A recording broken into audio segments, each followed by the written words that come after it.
So if you're thinking about risking it all and quitting your job to become a full-time YouTuber, please watch this video first. If you're new here, my name is Blake. I'm in my 30s and I consider myself a bit of a risk taker. I have a full-time job, I don't have any kids, and YouTube's just always been something that has been a part of my life. And like many of you, I'm captivated by the idea of turning something that is a passion of mine into something that can be my primary source of income. There's so many examples of creators doing this and going viral, sometimes even overnight it seems, and just living life on their own terms. That's actually something that I had firsthand experience with in my early 20s. Right out of college, I teamed up with one of my best friends at the time who had a YouTube channel that was exploding in popularity and financially. And by the time we parted ways, he had close to 3 million subscribers, and just having that opportunity to see that rise and riding that wave and all the great things we got to do in between was just so amazing. But it felt like it was his thing at the time. It was so new, and I just felt like I had to find my own lane. And if I was copying him, it would just be I don't know.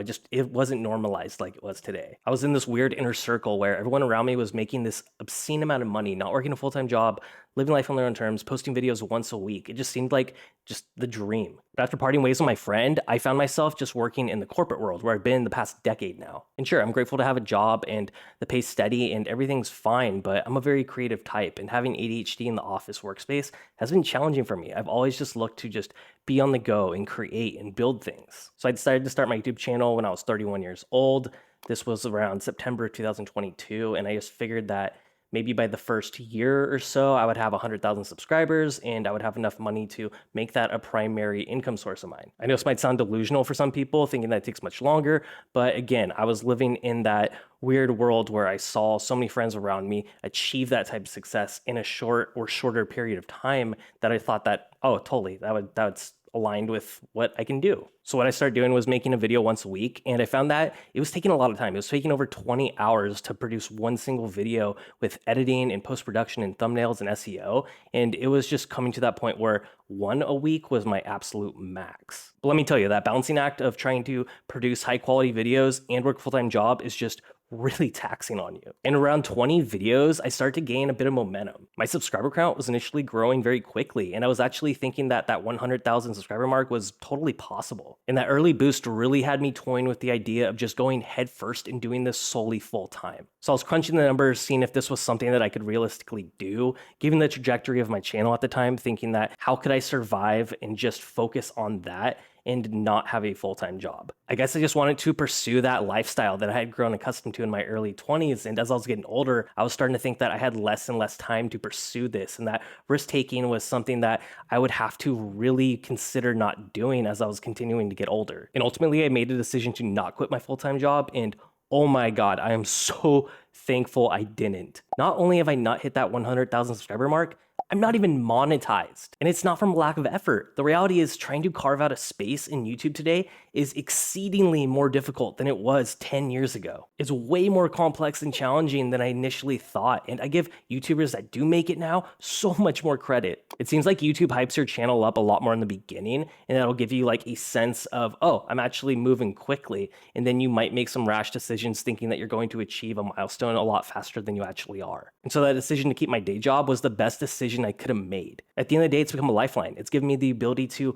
make a consistent income and pursue my passions without taking major risks. The reality is, if I would have quit my job and pursued this full time, I wouldn't be making videos right now because I would have quickly ran out of money when I realized that I wasn't going to reach that target. I'm not here to dampen your dreams or tell you that you shouldn't do it or that you can't do it, because you totally can. And there are people that actually do grow at a much faster rate, even faster than what I initially thought was good for myself. But there's millions of creators and there's hundreds of hours of content being uploaded on YouTube every minute. Standing out, carving out a niche, and growing a loyal fan base takes a lot of time and a lot of strategy and even a lot of luck. So for those that are thinking about starting a YouTube channel, just know that it's going to take a lot of time. This is a long game. This is not a shortcut to success. Regardless of your talent or your confidence, be ready to produce an insane amount of content over a long period of time. Like I said, I've produced over 90 videos to this point, and I honestly thought the last 30 of mine, not to toot my own horn, were phenomenal and would have actually got a lot more views than they did. But now I've grown accustomed to more of a much modest viewership, and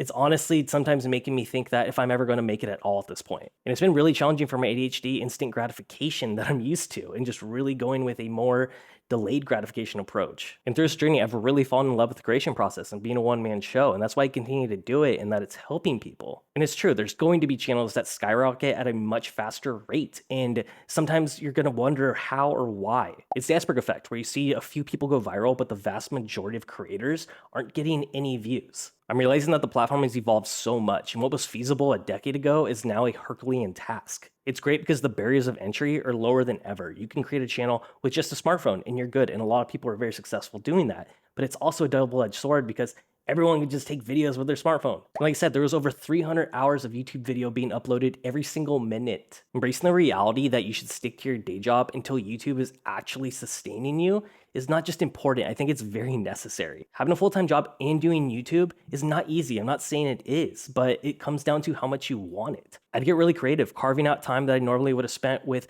other things that I had to devote now for this. And I previously made a video called How I Consistently Create Content with a Full-Time Job, and you can check that out afterwards. But relying on your savings and assuming that that success is going to come sooner than it actually is just not a good idea. Life just has this funny way of defying expectations where you think something is going to happen and then it goes a completely other direction. And I say that the only certainty in life is death, taxes, and not knowing what the algorithm is going to do next. Entrepreneurship is just a very hard path. It's not like school where you have people holding your hand through the process, or like an office job where you're being assigned work. And I learned this the hard way in the past, where I devoted 5 years to building a supplement company that actually had to go out of business during COVID. You just never know what's going to happen. And if you have a job that actually supports you, then you just have to make it work. If you want it enough, you are going to find a way to make both work. But it's totally achievable. And like I said, watch the video I made previously, because I have found a system that actually allows me to do both. It allows me to have that stable income where I'm working on this channel and not having to be so stressed out about having to make it by a certain deadline. And like I said, now I'm over 90 videos in. I am not monetized yet.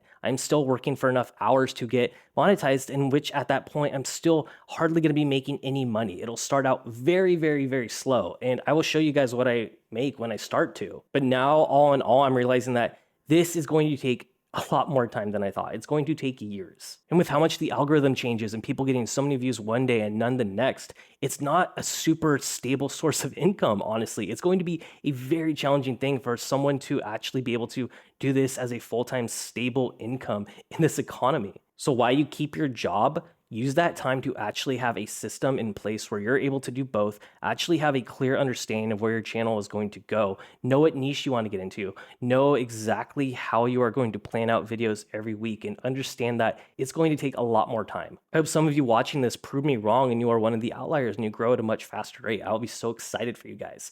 But majority, it's not going to happen. If you guys got value out of this video, please give it a thumbs up. It'll reach more people. If you have quit your job to pursue something, leave in the comments what that experience was like. If it ended up being a good idea, ended up being a bad idea. And if you guys are new here and watching for the first time, what's up? I hope you subscribe. I do new videos every week. You can feel free to go back on my channel and watch videos I've previously posted, because I have a good amount of them now. Until next time, I'll see you guys later in the next video. Later.